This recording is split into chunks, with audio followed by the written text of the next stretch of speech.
And can you tell us a little bit about the work you're doing on climate and health, specifically focused here on the Global South? Well, we are very focused on climate, health, and women. And that combination is important because women are on the front lines of climate change. Most climate refugees are women.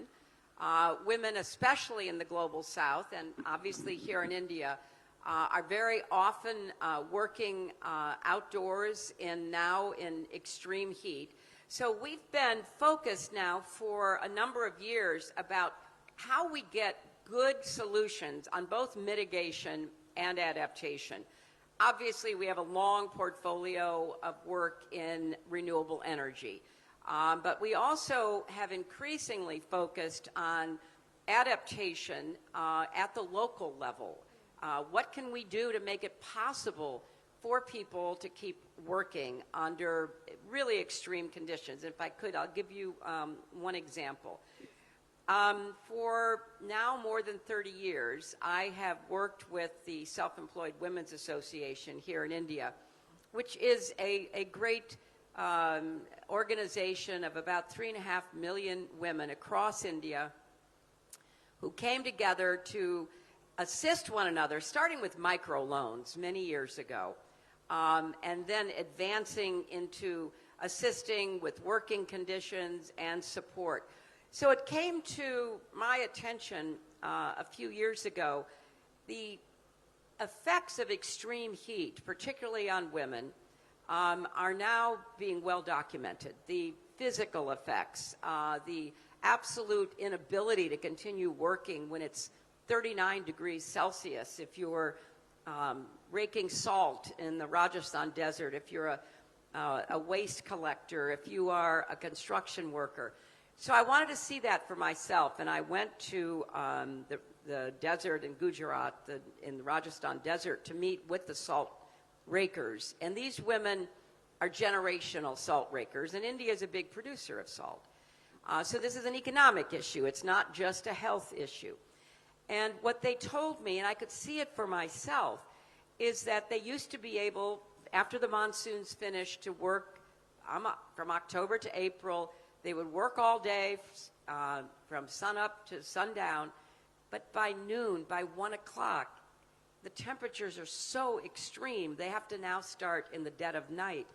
And they made some changes themselves. They moved from diesel-powered pumps to solar-powered pumps. So they were working very hard to deal with this new challenge of heat.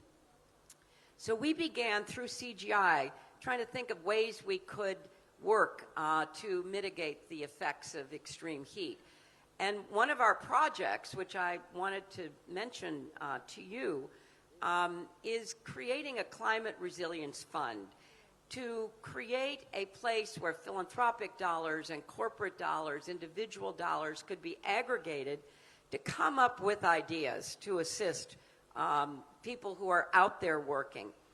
And one of our first products is an insurance product.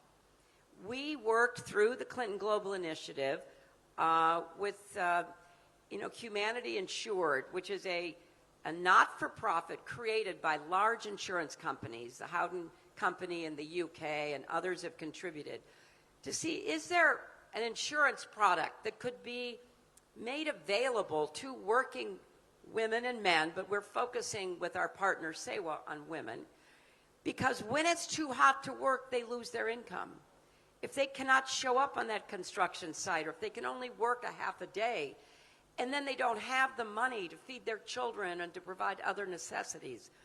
So starting about 2-3 years ago, through the Clinton Global Initiative, we began working with Humanity Insured. And as I speak right now, we've got this product up and going. India is the example. It's the model. So SEWA contracted with Humanity Insured. Humanity Insured provided the product.